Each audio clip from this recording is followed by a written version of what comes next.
Jaga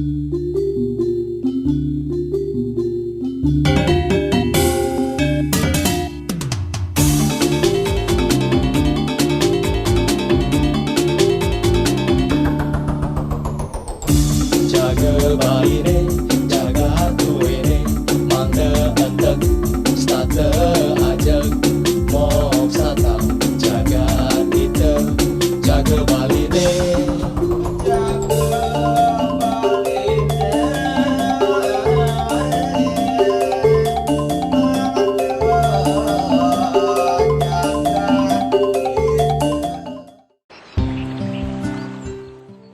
Sistem subak bagi masyarakat Bali tidak hanya sekedar sistem irigasi, tetapi juga merupakan konsep kehidupan bagi rakyat Bali itu sendiri. Dalam pandangan rakyat Bali, subak adalah gambaran langsung dari filosofi Trihita Karana tersebut. Sebagai suatu metode penataan hidup bersama, sistem subak pun mampu bertahan selama lebih dari 1 abad karena masyarakatnya taat kepada tradisi leluhur. Pembagian air dilakukan secara adil dan merata, segala masalah dibicarakan dan dipecahkan bersama, bahkan penetapan waktu menanam dan penentuan jenis padi yang ditanam pun dilakukan bersama. Sanksi terhadap berbagai bentuk pelanggaran akan ditentukan sendiri oleh warga melalui upacara atau ritual yang dilaksanakan di pura. Dalam perkumpulan subak tidak melulu mengenai pertanian semata, tetapi juga mengenai ritual dan peribadatan. Hal ini sesuai dengan filosofi Trihita Karana, hubungan antara Tuhan, manusia dan alam harus saling terkait. Sawah, tanaman padi dan air memegang peranan yang esensial dalam sistem irigasi tradisional dari Bali ini. Ketiganya sangat erat berhubungan dengan kekuasaan Dewi Sri, Dewi Kesuburan dan Kemakmuran. Karena itu setiap pembuatan sistem irigasi subak wajib mendirikan pura. Setiap sistem irigasi subak pada umumnya memiliki pura, yaitu pura Ulun Carik atau pura Bedugul. Pura tersebut diperuntukkan oleh para petani bagi Dewi Sri. Kalau kita berbicara subak itu kita bicara sistem. Jadi ada sistem di dalamnya, tidak semata-mata subak itu adalah satu organisasi. Nah, organisasi hanyalah sebagai bagian dari subsistem subak. Ada subsistem lainnya, misalnya subsistem fisik, kemudian ada subsistem budaya. Gitu. Nah, kita sangat meyakini bahwa subak-subak yang ada di Bali ini tumbuh karena sistem budaya itu. Jadi sehingga sampai saat ini pun subak khususnya yang di Jatiluwih, kawasan Jatiluwih mendapat predikat warisan budaya dunia. Jadi bukan karena keindahan sawah-sawahnya, tetapi karena budaya yang ada di sana. Nah, lalu dalam perkembangannya saat ini, jadi kemajuan teknologi, kemudian kemajuan ekonomi, nah ini sangat berdampak pada eksistensi subak itu sendiri. Jadi pembangunannya sangat pesat, terutama di aspek fisik gitu. Nah, ini membutuhkan lahan-lahan dan malah yang tersasar itu adalah lahan-lahan sawah. Jadi kalau kita berbicara terkait dengan pertanian di Bali, kita tidak terlepas daripada sistem subak. Nah, di mana subak ini sudah sangat dikenal di masyarakat kita di Bali, bahkan sampai ke luar negeri pun subak ini sangat dikenal oleh mancanegara. Jadi sebagai masyarakat Bali, kita selalu mengaitkan segala unsur itu ke arah budaya, di mana sistem pertanian di Bali ini erat hubungannya dengan Dewi Kemakmuran atau Dewi Sri. Nah, sehingga dengan segala bentuk atau proses pertanian itu, baik itu dari pembibitan, dari pemeliharaan, maupun dari panennya itu, ini selalu dikaitkan dengan kegiatan upacara. Nah, sehingga ini sangat berkaitan dengan filosofi kita di Bali, di mana kita mengenal istilahnya budaya terkait dengan pertanian ini. Erat hubungannya dengan Dewi Sri atau Dewi Kemakmuran. Kita sangat berharap bahwa pariwisata yang ada di Bali ini, dan kita menyadari roh daripada pariwisata ini kan pertanian ya. Karena setiap kegiatan-kegiatan pertanian ini mulai dari nyangkul, membajak dan seterusnya sampai panen, ini selalu dilakukan upacara-upacara. Percaya atau tidak, banyak kegiatan-kegiatan seperti pengusiran hama dan lain sebagainya. Terkadang dengan kegiatan upacara itu, hama itu bisa diusir begitu ya. Di samping memang ada hal-hal yang secara spiritual harus kita yakini. Inilah kita inginkan bahwa kegiatan-kegiatan yang dilakukan oleh petani Subak, yaitu kegiatan upacara dari awal sampai panen, bahkan yang di Bali disebut wali begitu ya. Hampir setiap apapun yang dilakukan, mulai dari nyangkul itu sudah ada upacaranya sampai biukukung, bahkan mantanen di lumbung ya. Nah, ini kan suatu cara bagaimana masyarakat Bali ini mempertahankan ketahanan pangan ya. Ada yang masih gabah atau berasnya ini diolah setelah dia membutuhkan, tapi sebelumnya setelah panen dia simpan begitu ya. Itu masih ada dilakukan. Ini tentu adalah cara yang cukup baik untuk melakukan ketahanan pangan di Bali ya. Sistem irigasi Subak tidak semata hanya mengatur masalah dan urusan teknis pengaturan dan pembagian air saja, tetapi juga memperhatikan aspek lingkungan, sosial, dan religius. Era globalisasi menjadi salah satu tantangan Subak untuk tetap bertahan. Globalisasi adalah sebuah era di mana semakin bebasnya arus manusia, sumber daya fisik, modal, informasi, dan berbagai aspek kehidupan yang tak terbatas antar negara di seluruh penjuru dunia.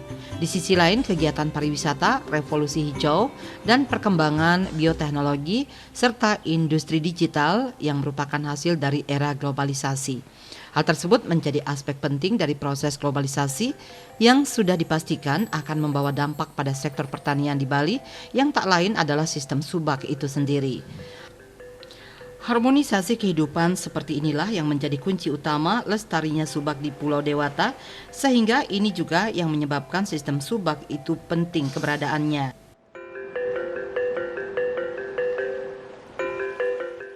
Di beberapa daerah di kota, misalnya selain di Denpasar ini, di Gianyar, di Tabanan, di Singaraja, ini sudah mulai juga mengalami beberapa persoalan tentang alih fungsi lahan. Apa yang bisa kita lakukan nanti? Nah, inilah tidak hanya semata-mata oleh pemerintah, tetapi yang paling penting bagi kita adalah budaya pertanian ini harus kita jaga, karena budaya pertanian akan menjadi salah satu penopang budaya yang ada di Bali ini. Kita bicara pariwisata, sebenarnya pariwisata pun juga jangan sering sekali dipertentangkan, diadu dengan sektor pertanian gitu. Karena jangan sampai ada misalnya karena kemajuan pariwisata kemudian pertaniannya ini terbengkalai. Saat ini kita melihat berbanding terbalik dengan yang terjadi saat ini, di mana dengan perkembangan pariwisata di Bali sudah banyak terjadi alih fungsi lahan. Itu yang pertama. Nah, kemudian selanjutnya kita melihat adanya banyak hama di tingkat pertanian itu sendiri. Kemudian dari sisi sistem Subak ini kita melihat tidak dilaksanakan secara maksimal, sehingga sistem pengairan dan lain sebagainya itu banyak yang tidak sesuai dengan apa yang mesti dilakukan melalui sistem atau awik-awik daripada sistem Subak itu. Kalau kita pantau, bahkan di kota-kota banyak terjadi pura-pura tersebut dimong oleh desa adat ya, yang sebelumnya adalah pura Subak ya. Ini artinya kan lahannya sudah habis dialih fungsikan, sedangkan puronya tidak mungkin dibubarkan begitu ya. Karena Subak atau pura Subak ini kan ada kena air dan sawah begitu ya.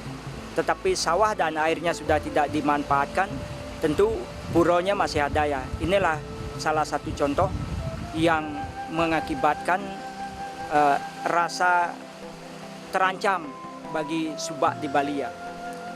Kita sangat menyadari bahwa ini adalah warisan leluhur ya. Bahkan hampir 1000 tahun yang lalu Subak ini sudah ada di Bali ya. Dan Subak ini cukup menarik, baik dari penataan irigasinya, pembagian airnya, penataan sawah dan seterusnya. Karena di sini adalah sistem yang paling demokratis ya. Subak ini adalah sistem yang paling demokratis kita ketahui, baik di dalam kegiatan sesuai dengan Tri Tekerana, kewajiban terhadap periangan. Kegiatan-kegiatan ini didukung pula dengan kegiatan-kegiatan upacara. Ada awig-awignya, ada pengurusnya.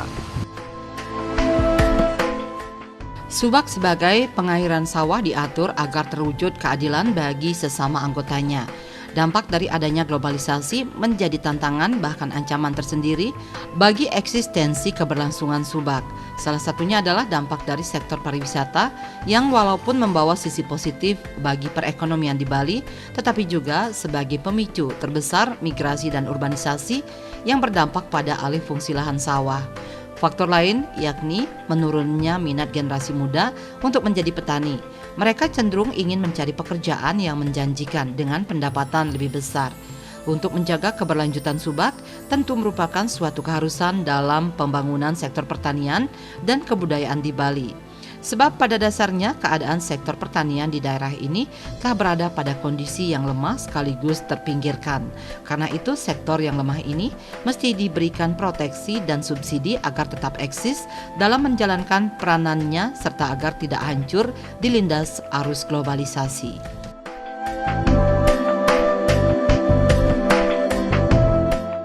Ya tentu petani ini jika terdesak kena kemajuan pariwisata, yang seperti kami sampaikan bahwa pertama di organisasi Subak itu lahannya semakin sempit.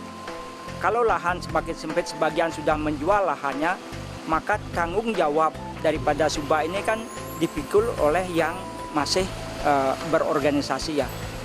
Sedangkan beban-beban dari Subak tersebut masih tetap, baik upacaranya, kegiatan pemeliharaan irigasinya, termasuk juga kegiatan-kegiatan lainnya ya, tanggung jawab daripada Subak tersebut ya.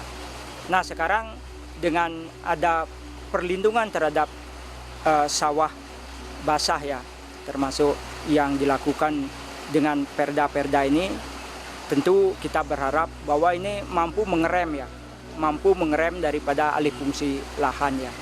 Dan kita juga harus sadar bahwa Bali maju karena memang sistem Subak dan keindahan alamnya ya. Ini harus dipertahankan. Tidak semuanya digunakan untuk pembangunan pariwisata ya.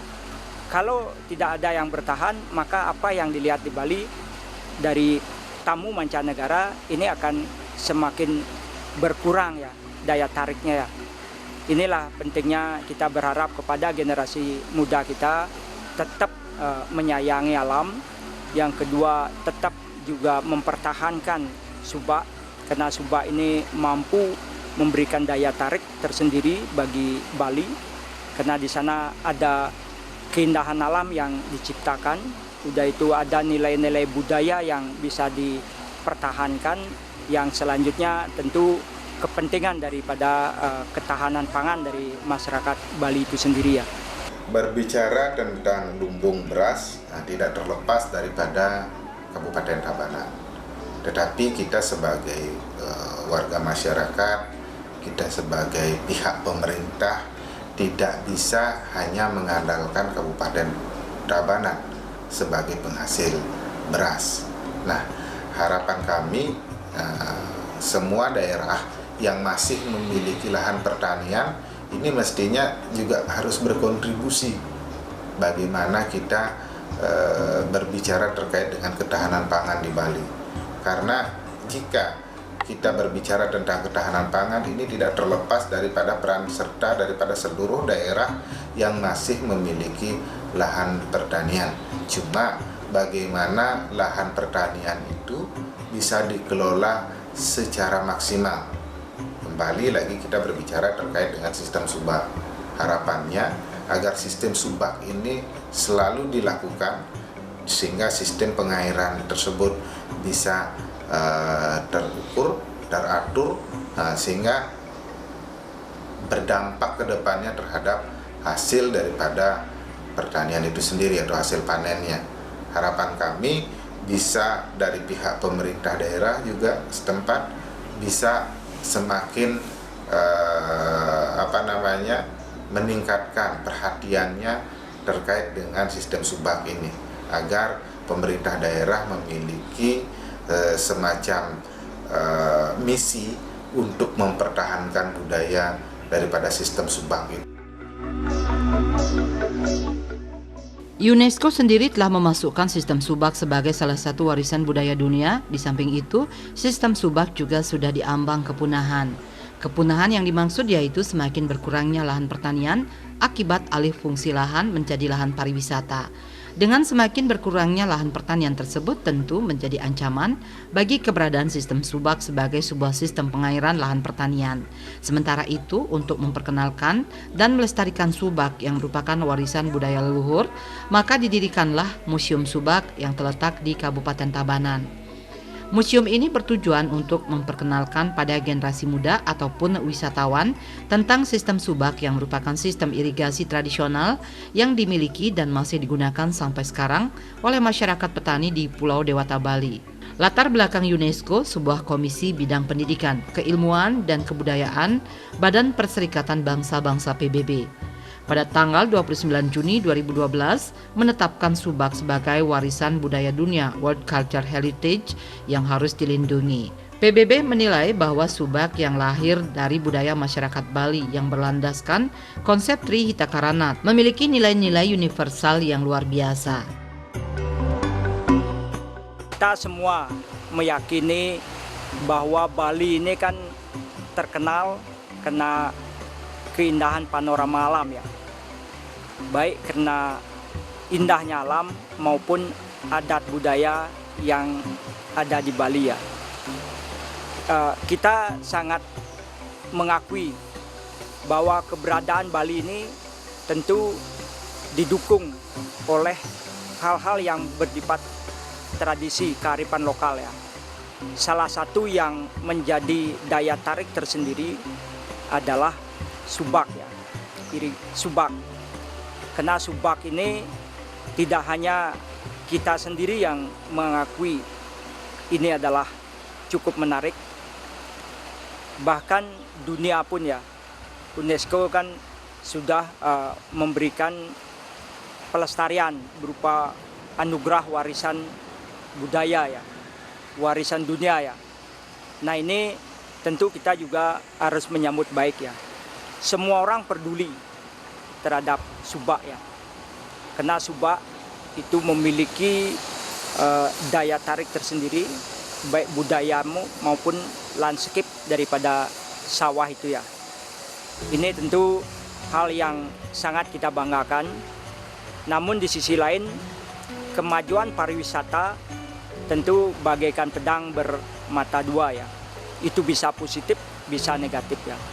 Positifnya mampu memberikan pertumbuhan ekonomi ya.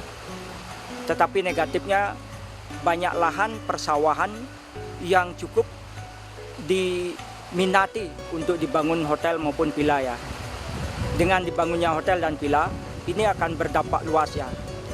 Lahan pertanian akan semakin sempit. Yang selanjutnya masyarakat juga akan kesulitan di subak tersebut ya. Yang ada adalah kemajuan dari sektor pariwisata ini agar benar-benar bahwa sektor pertanian ini juga menjadi bagian dari gerbongnya. Jadi pariwisata jalan, pertanian jalan. Nah, tetapi sekali lagi bahwa setiap pembangunan fisik yang ada di wilayah perkotaan, termasuk di pinggir perkotaan inilah yang akan menjadi tanda petik ancaman untuk eksistensi subak. Kenapa ancamannya? Ini ancamannya dimulai dari yang pertama, ketersediaan air. Jadi air yang awalnya ada, kemudian salurannya itu tertutup karena ada bangunan-bangunan fisik, inilah yang menyebabkan kemudian air tidak mengalir ke petak-petak sawah yang dimiliki oleh petani. Sehingga menjadilah dia lahan tidur, kemudian lahan ngantuk. Jadi kalau ada air baru dia dikerjakan, dan kemudian si pemiliknya ini membiarkan lahannya kosong sehingga menjadi lahan-lahan tidur ini. Nah, Inilah yang menjadi ancaman. Yang pertama, pemilik lahan atau petani yang ada di sawah di sana, mereka akan beralih profesi. Kemudian khawatirnya kalau tergiur dengan harga tanah yang mahal, maka itu akan dijual. Jadi mulai dari air. Yang kedua, ancamannya itu di mana? Ancamannya adalah karena pekerjaan-pekerjaan di sektor non pertanian, khususnya yang dari lahan sawah, khususnya lagi yang menanam padi ini, mereka tidak menghasilkan insentif ekonomis yang tinggi, artinya keuntungannya tidaklah tinggi. Sebenarnya dengan kemajuan zaman itu, harapan kami kembali lagi di pihak eksekutif, pihak pemerintah harus bisa istilahnya di sini meminit ataupun mensonasi atau membuat semacam strategi terkait dengan pelaksanaan sistem subak itu agar bisa berlanjut atau keberlanjutannya ini bisa kita rasakan oleh petani langsung atau kita sebagai warga masyarakat. Kita juga tidak terlepas daripada pertanian. Jadi kalau untuk meningkatkan kemajuan suatu daerah, kita hanya mengandalkan satu titik saja di bidang pariwisata, mungkin ketika kita menghadapi semacam tantangan-tantangan krisis seperti pandemi ataupun apapun itu bentuknya, seperti kemarin itu kita di Bali terbukti mendominasi hanya berkonsentrasi terhadap pariwisata, sehingga dampaknya sangat signifikan buat kelemahan ekonomi kita. Perkembangan sistem perdagangan internasional berdampak pada pergeseran sistem produksi pangan dan kebijakan ketahanan yang lebih liberal, sehingga peran dan kedudukan petani pun menjadi semakin sulit dalam sistem perdagangan internasional.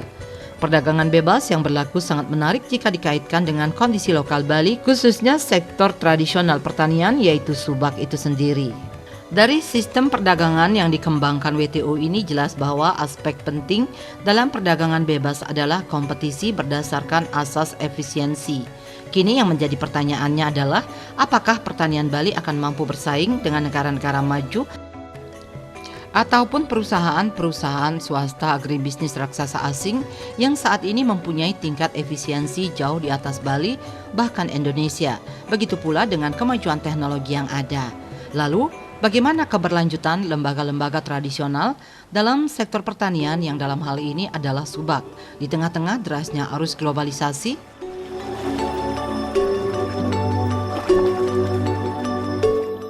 Kita berharap bahwa semua daerah kabupaten kota yang memiliki subak memiliki lahan pertanian, baik itu sawah, tentu kita berharap patuh terhadap apa yang menjadi kepentingan daripada leluhur kita untuk mempertahankan adat budaya dan subak di Bali Karena kita berharap bahwa kalau Bali ini sampai habis bahkan hancur sistem irigasi dan subaknya, maka di samping ketahanan pangan yang hancur, tentu pariwisata juga akan tidak menarik lagi Nah, kalau sudah Bali ini dipenuhi dengan bangunan-bangunan yang bertingkat, bangunan-bangunan yang cukup padat, penduduknya padat, sedangkan pertaniannya tidak ada, tentu tidak ada yang bisa dilihat di Bali Dari sistem subak yang ada di Bali, semestinya para pemegang kebijakan di Bali itu bisa membuat semacam strategi agar pertanian di Bali itu selalu dikaitkan dengan sistem subak, sehingga yang terjadi saat ini kan banyak lahan yang dikelola oleh orang-orang luar, artinya bukan orang yang kepercayaannya mereka itu seperti kita melaksanakan sistem subak. Nah, sehingga dengan adanya kebijakan dari pemerintah ataupun dari pejabat-pejabat terkait, saya rasa sistem subak ini agar dilestarikan, sehingga siapapun nantinya yang memelihara lahan tersebut itu wajib hukumnya untuk melaksanakan sistem subak.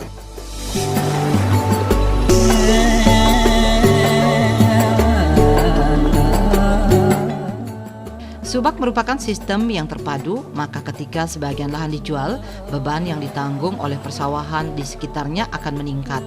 Kondisi ini memberikan tekanan yang lebih besar bagi petani untuk menjual sawahnya, yang kemudian mengancam keberlangsungan seluruh sistem. Jika laju hilangnya lahan tetap berlanjut seperti sekarang, maka seluruh lahan subak terancam, dan jika tidak ada tindakan yang diambil dalam beberapa tahun keseluruhan, sistem akan hancur. Organisasi subak sendiri biasanya menaungi beberapa luas wilayah di Bali, sehingga pengelolaannya bisa tetap dijaga untuk sistem pertanian di suatu wilayah tersebut. Mulai dari sistem menanam sampai pada jatah air irigasi yang boleh dan diizinkan dipergunakan. Pemerintah seolah tidak sadar berangsur-angsur subak di Bali banyak yang tidak berfungsi lagi. Tidak hanya di kota, di pedesaan pun telah banyak dijumpai alih fungsi lahan yang begitu masif dilakukan, sehingga kesediaan lahan yang seharusnya diperuntukkan untuk pertanian beralih fungsi menjadi pemukiman. Subak seolah sekarang menjadi barang langka. Subak yang tersebar di 8 kabupaten dan 1 kota di Bali pada tahun 2003 tercatat 1.600 buah, berkurang 42 buah menjadi 1.558 buah, menurun lagi 13 buah menjadi 1.545 buah pada tahun 2008, dan 2008 tercatat 1.546 subak. Bukan karena subak tidak bisa menerima perkembangan zaman, melainkan karena kurangnya perhatian pemerintah akan pentingnya subak itu sendiri. Izin peruntukan lahan bukan untuk pertanian begitu mudah didapatkan.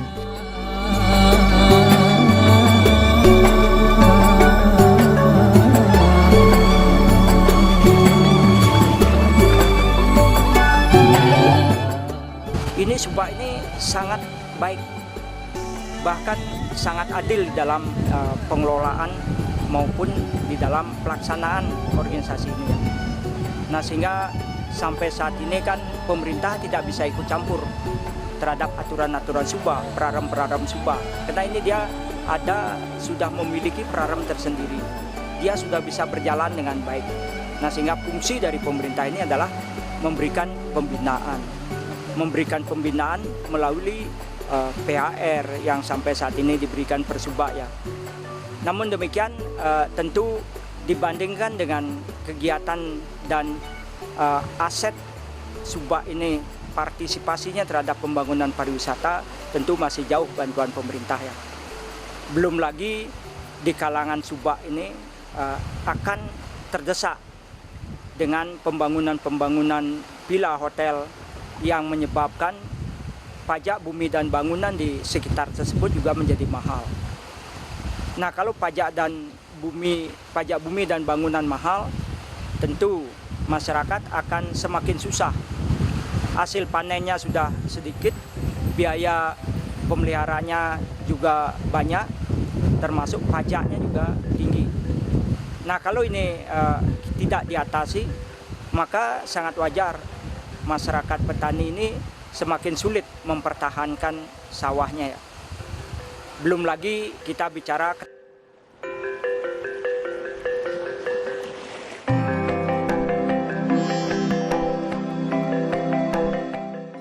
Usaha menjaga kelestarian subak secara dinamis, subak harus melakukan transformasi dan rekonstruksi, tetapi tetap dengan nilai-nilai dasar yang telah dimiliki agar sesuai dengan perkembangan situasi global dan mampu menghadapi gejolak arus globalisasi dunia serta perdagangan bebas. Diharapkan di masa organisasi yang berorientasi ekonomi, selain melakukan fungsi pokoknya sebagai pengelola air irigasi, tanpa harus mengorbankan corak sosio-religiusnya.